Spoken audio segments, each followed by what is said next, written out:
MMC phase 14। वैसे तो 10 के बाद मैं अनलिस्टेड वीडियो में बताता, बट लोगों लोगों ने मेरे ऐसे पीछे पड़े हैं कि मैं कुछ नहीं कर सकता था, मुझे लाइव में ही बताना पड़ा। चलो कोई बात नहीं, वैसे तो मेरी रिसर्च है, मैं ऐसे कोई बात नहीं, चलो लोगों को सिखा देते हैं, क्या ज़्यादा सीख लेंगे, क्या चला जाएगा, वैसे भी ट्रेडिंग के लिए थोड़ी है। फेज 14 है आपका, और ये है आपका डीएनए स्ट्रक्चरल मैपिंग के बेसिस पर। ठीक है, डीएनए स्ट्रक्चरल मैपिंग।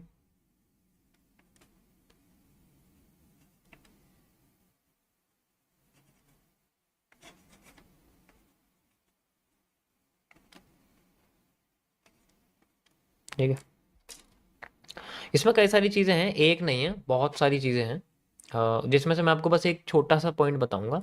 और इसका एक प्रोटोटाइप है जो मैंने ए आपको बता दिया था पहले। आज इसका आपको जो प्रोटोटाइप बी है वो मैं बताऊंगा किस तरीके से काम करता है। ये थोड़ा सा एडवांस्ड है, मतलब थोड़ा नहीं, ये बहुत एडवांस्ड है।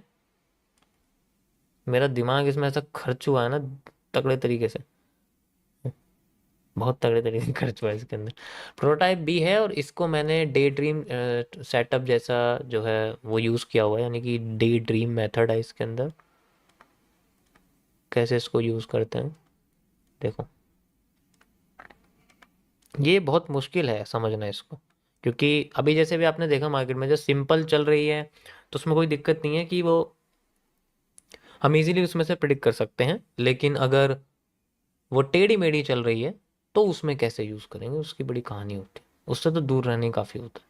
ठीक है, उससे दूर रहना काफ़ी रहता है।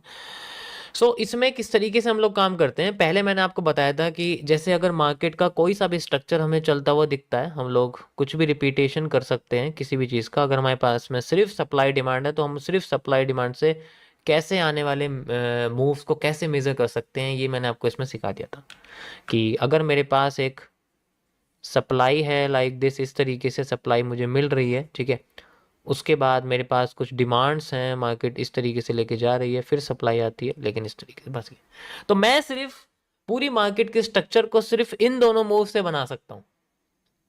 ये मैंने आपको पहले ही बताया था कि अगर मेरे पास सिर्फ ये वाला हिस्सा है, जस्ट लाइक मैं अगर ये वाला हिस्सा आपको दिखाना चाहूं, तो मैं इस पूरे हिस्से से यहाँ पूरा एक हिस्सा और लगा सकता हूँ, यानी कि बना सकता हूँ।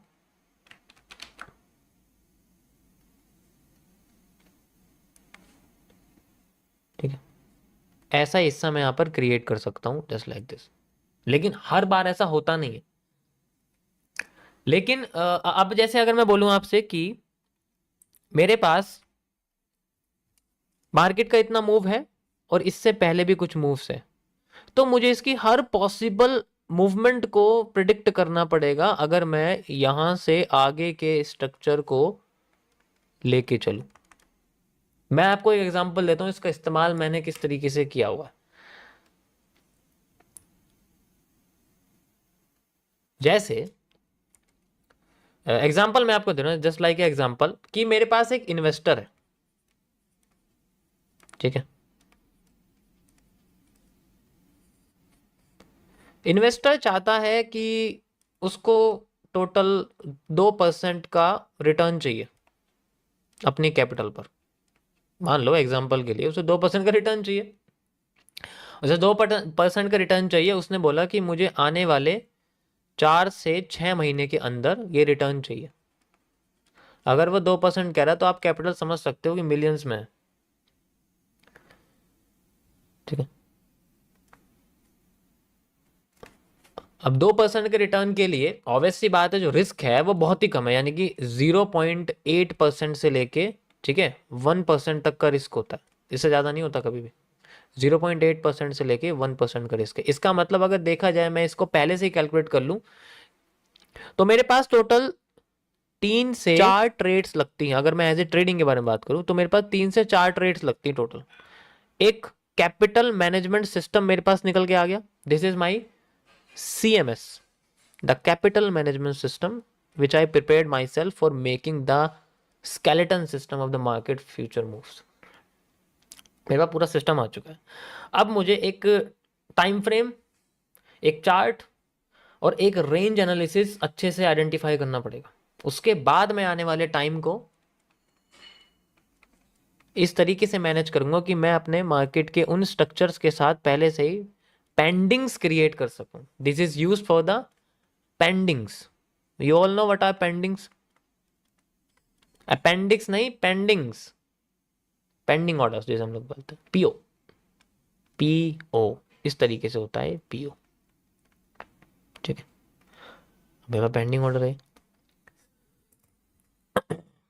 अब मैं, मुझे पता है मार्केट में यहां से लेके आगे का जो स्ट्रक्चर है मुझे नहीं पता मार्केट का कैसे बनेगा, तो मुझे इससे पीछे के सारे स्ट्रक्चर को अच्छी तरीके से आइडेंटिफाई करना पड़ेगा। मैंने इस टाइम फ्रेम यहाँ मान के चलो, मैंने यहाँ 4 आवर का टाइम फ्रेम ले लिया है, जस्ट बिकॉज मेरे पास कैपिटल इन्वेस्टर की अंधी है, बिल्कुल बहुत सारा कैपिटल पड़ा हुआ है मेरे पास, एग्जाम्पल के लिए बहुत सारा कैपिटल है मेरे पास, या फिर नहीं है, मुझे सिर्फ यहाँ पर ऐसा चार्ट का स्ट्रक्चर बना के पास आउट करना है। तो मैं किस तरीके से इसमें करूँगा कि मैं पहले वाले जो डिमांड्स वगैरह हैं उनको अच्छे से एनालाइज करूँगा कि स्ट्रक्चर क्यों कौन सा रहता है। अगर मेरे करंट मार्केट में कोई स्ट्रक्चर बच गया तो पहले मैं उसको पूरा होने का टाइम दूंगा कि भाई एक काम कर, एन बनानी है ना, अभी आधा एन बना है तो पहले पूरा एन बन जा भाई तू। उसके बाद जो नया स्ट्रक्चर बनेगा वो बेसिकली एन से पीछे से बनेगा। तो रिपीटिंग ऑफ स्ट्रक्चर मेन है, एन से पीछे एक बनेगा, मैं उसको कॉपी करूंगा, आगे लगाऊंगा, फिर उसका आगे का मूव होगा। जस्ट लाइक एग्जाम्पल के लिए, इससे ये एक एन बन चुका है, अब इससे मूव था ऐसे मार्केट का, तो मैंने यहां से लेके यहां तक की जो डिमांड है, अगर आप देखोगे मैंने ली मेजर कर ली यहां से लेके यहां तक। अब मैं इसको उठा रहा हूं, उठा के लाया लाइक दिस। अरे यार ये इसके साथ बन गया, कोई बात नहीं। ये मेरे पास एक लाइन है, जस्ट लाइक ऐसे करके मैंने इसको यहाँ से क्रिएट कर दिया। ठीक है, अब ये मैंने उठाया और यहाँ से लेके जो मैंने जो सप्लाई है आफ्टर द ब्रेकआउट मैंने यहाँ लगा दी। अब मैं इसके वही 50% 40% वाला एरिया जो उसको यूज़ करने वाला, सबसे पहला रिवर्सल मेरा यहाँ रहेगा। ठीक है, मैं यहाँ लगा दूंगा और उसके बाद 50% एरिया मेरा यहाँ रहेगा। ठीक है, और इसके अंदर मैं सोचता हूँ कि मेरे पास 0.8% है, तो मैं 0.8% का यहाँ पर रिस्क लेने वाला हूँ। ठीक है, तो मार्केट अपने आप को, मैं देखता हूँ फॉलो करता रहता हूँ, मार्केट अपने आप को यहाँ तक लाती है, लाती है, लाती है, लाती है, अपने आप को यहाँ तक लाती है। यहाँ आते ही मार्केट के ये वाले पैटर्न जो थे बुलिश के, वो यहाँ बनने शुरू हो जाते हैं, यहाँ बनने शुरू हो जाते हैं। ठीक है, अब वो यहाँ से भी ज़्यादा क्लियर बनते हैं, बुलिश एनगल्फिंग बन जाती है, मैं समझ जाता हूँ फेक है, क्योंकि सेंट्रल एरिया पे बन रहा है, इसका मतलब और भी ज़्यादा क्लियर है, इसका मतलब फेक है। मार्केट छोटी हो जाती है और छोटी हो जाती है और फिर यहाँ से रिवर्सल देना शुरू करती है, and then this is the area जो मैं अब यहाँ से लेके यहाँ तक का डिमांड मेजर करूंगा। यहाँ से लेके यहाँ तक के डिमांड के हिसाब से ये मुझे यहाँ आधा मूव इसका अब दिखेगा। अब यहाँ पर मैं रिवर्सल पकड़ने की कोशिश करूंगा इसकी, and I have a bearish engulfing, market अपने आप को नीचे लाना शुरू कर देगी। जब वो यहाँ लाएगी मेरे पास पहले से हथियार है मेजर रिवर्सल का। ठीक है, मार्केट अपने आप को फिर यहाँ लाने की कोशिश करेगी, एंड देन यहाँ आते आते आते आते पता लगा यहाँ पर आके फिर उसने अच्छे से पैटर्न दिए जस्ट लाइक दिस। ये हिस्सा यहाँ से लेके यहाँ तक खत्म हो जाएगा, दूसरा हिस्सा शुरू होगा, फिर यहाँ से फिर मुझे अगर सप्लाई इतनी ही मिलती है, डिमांड इतनी ही मिलती है जितनी थी, मैं अपनी डिमांड यहाँ से यहाँ तक लेने की कोशिश करूंगा, and I have a reversal area, और शायद यहाँ तक मेरा टारगेट पूरा हो जाए, जस्ट लाइक लाइव स्ट्रीम पे जैसे होता है। यहाँ पर मैपिंग बस एक कदम आगे आगे रहती है, पूरा का पूरा स्ट्रक्चर नहीं बना के रखते, क्योंकि वो बड़ा होता है, वो तो बड़े के लिए होता है कि भाई मुझे 6 महीने का टाइम मिला है, अब मुझे 6 महीने में जितने स्ट्रक्चर बने, जितने रिवर्सल एरिया मिले, मैं 20 के 20 तरीके से जितना हो सकता था पॉसिबल एक्सपेक्टेशन की, अगर इतना आती है तो यहाँ तक, इतना आती है तो यहाँ तक, हाफ रिवर्सल आता है तो हाफ रिवर्सल, हाफ रिटेस्टिंग आती है तो हाफ रिटेस्टिंग, फुल आती है 2 गुना आती है, 3 गुना आती है, 4 गुना आती है, पूरा का पूरा एक ग्राफ नहीं बनाना मैं यहाँ पर सिर्फ एक कदम आगे चलने की कोशिश करिए, और यहाँ पर सिर्फ क्या करना है ये सोच के रखना पड़ता है मुझे कि भाई मार्केट में जो मेरे पास, मेरे को एक टारगेट मिला हुआ है, मुझे उसको पूरा करना है। This is used in the funding challenges, prof firms में इसका बेस्ट यूज होता है। ठीक है, समझ आया? चार्ट पे दिखाता हूं और अभी बार रिप्ले पे भी दिखाऊंगा। तो ये चलो इसको छोड़ो, ये तो लाइव में चल रहा है, इसकी कोई जरूरत नहीं है, ये तो तुम्हें लुढ़काएगा अच्छे से। यहां पर ठीक है, ये हिस्सा आप देख सकते हो। ठीक है, इस जगह पे सेम वही स्ट्रक्चर आप समझ सकते हो किस तरीके से आया हुआ, सेम टू सेम वही है जो मैंने भी आपको समझाया, बस ये ऊपर नहीं उठा। लेकिन जो यहाँ पर आपको डिमांड दिख रही है वो उतनी ही डिमांड है, जैसे कि आपको बताया था। ये देखो, ये दिख रही है, ये देखो, ये देखो, ये देखो, ये देखो, फिर ये आके फिर ये उठना शुरू कर रही है यहाँ से लेकर, लेकिन स्ट्रक्चर सेम है। मार्केट जब पूरा एरिया क्रिएट कर देगी देन आई विल, कहने का मतलब है कि बस अपना जो टारगेट वाला एरिया वो कंप्लीट हो गया, बात खत्म, दैट्स इट। लेकिन वो टाइम फ्रेम्स के हिसाब से होता है, और पूरा का पूरा कैपिटल मैनेजमेंट सिस्टम के हिसाब से होता है। फिर मैपिंग किस तरीके से करनी पड़ेगी, कितने रेंज के अंदर चलना पड़ता है, वो सारी चीज़ें इसके अंदर देखनी पड़ती है। समझ आया?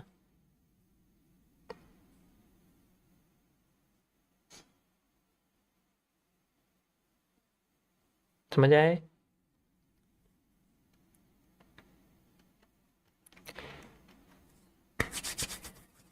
ठीक है। तो मतलब एक टारगेट बेस्ड के लिए अगर मैं बात करूँ तो उस तरीके से होता है। जैसे मैं आपको, जैसे मैं वो 15,000 से जो है मैंने वो कैपिटल जब ग्रो करी थी, उसके अंदर भी मैं इसी तरीके से यूज़ कर रहा था अपने आप को। कुछ कुछ जगह पे मैंने जो है सिर्फ अपने लेवल्स को क्रिएट करके रखा हुआ था और बस पैटर्न्स का वेट कर रहा था, पैटर्न्स आते हैं धुआंधाड़ वो मैंने करा है कई बार ऐसे, इस तरीके से मैंने उसके अंदर पोजीशन वगैरह ली है। कुछ पोजीशंस गोल्ड में, ज़्यादातर गोल्ड में मैंने ली हुई थी, दिखाता हूँ मैं आपको, जब मैं टेस्टिंग कर रहा था उस टाइम पे। ठीक है। जो शुरुआत की जो पोजीशंस वगैरह थी वो इसी तरीके से थी कि वहाँ बहुत ही, जैसे मैं आपको ये वाला दिखाता हूँ। ठीक है। ये, हाँ ये रहा, देखो ये देखो, जैसे ये गोल्ड की आपको दिख रही है ना ये वाली, तो ये सारा का सारा एरिया ऐसा था जिनमें मैंने बेसिकली अपना मैपिंग यूज करी थी। मुझे याद नहीं है ये किस दिन की लाइव स्ट्रीम पे मैंने करा था, लेकिन ये उसी दिन का जब मैंने मैपिंग यूज करी थी, और मैं वेट कर रहा था कि मार्केट अपना पीनट बनाए, ऊपर जाए, ऊपर जाके मेरे कैलकुलेटेड मूव पे जाके रिवर्स करे, फिर वहां से दोबारा रिवर्स करे जब वो नीचे आए। वो नीचे आए और वहां से भी उसने रिवर्स करा। ये आपको एसएल दिख रहा है, ये स्टॉप लॉस जो आपको दिख रहा है, ये मेरे लिए ट्रेलिंग स्टॉप, मैं इसको ट्रेलिंग स्टॉप लगाया हुआ था। स्टॉप लॉस जो आपको दिख रहा है, this is a trailing stop, ये वही है जो मेरे टारगेट को हिट करके आई एंड देन फिर रिवर्स करने लग गई थी। ये इस तरीके से यूज किया था। तो लगातार जो आपको ये दिख रही है सारी का सारा हिस्सा जो दिख रहा है आपको, यहां से लेके यहां तक का ये हिस्सा, ये सारा वही है, इसमें कोई फर्क नहीं है। ये मैपिंग में ही यूज किया था। ठीक है। ये मैपिंग में ही यूज किया गया था कि मैपिंग को किस तरीके से, ये मैं दिखाने के लिए। दो टीपी वाले हैं, दो एसएल वाले, नीचे देखो लेफ्ट में देखो, दो टीपी वाले दिखेंगे आपको, ये दो टेक प्रॉफिट वाले हैं, दो एसएल वाले। बाकी ये मैनुअल वाला इसको छोड़ दो, ये तो मैनुअल है कि मैं खुद से बंद कर रहा हूँ, क्योंकि मुझे जितना चाहिए मैं उतना लेके खुश हो जाता हूँ, मुझे ज़्यादा भी नहीं चाहिए होता। या फिर तब होता जब मुझे लगता है कि नहीं नहीं नहीं नहीं नहीं, अब मैं ज़्यादा चाहिए भाई मुझे इसलिए मैं वेट नहीं करूँगा, छोड़ देता हूँ फिर मैं उसको। समझ आया? So this is how mapping वगैरह यूज होती है। इसमें कई जगह मैं इसी तरीके से करता हूँ। ये जो मल्टीपल तुम्हें दिख रही है ये वही चीज़ें हैं ज़्यादातर केसेस में। अब मुझे इतना याद नहीं किस जगह मैंने कैसे करा हो, लेकिन मुझे इतना पता है कि मैंने बहुत जगह इनमें मैपिंग करी हुई है। ये जो तुम्हें दिख रही है ये सारी मैपिंग की चीज़ें हैं, ये और कुछ नहीं है बस। मुझे पता है यहाँ से गई, ऊपर से नीचे, नीचे से ऊपर, ऊपर से नीचे, ऐसे करते रही वो स्ट्रक्चर पकड़ लिया एक। अब रेंज के अंदर घूम रही हो तो फायदा उसमें क्या दिक्कत है। पहले से स्ट्रक्चर मैपिंग डीएनए स्ट्रक्चर बना के रख दिया, उसके बाद धीरे धीरे करके वो अपने आप को लेके, ठीक। दिस जस्ट ए प्रैक्टिस और कुछ नहीं है। और ये एक सीएमएस के अंदर आता है, कैपिटल मैनेजमेंट सिस्टम जो होता है वो उस तरीके से इसको यूज करते हैं कि भाई मुझे अपना एक रिक्वायर्ड मार्जिन लेके चलना है, और फिर मुझे रिक्वायर्ड मार्जिन के अंदर अपना खुद का रिक्वायर्ड टाइम लेके चलना है, दैट्स इट। उसके बाद तो सारा खेल स्ट्रक्चर की अंडरस्टैंडिंग के ऊपर होता है। समझ आया? समझ आया सबको?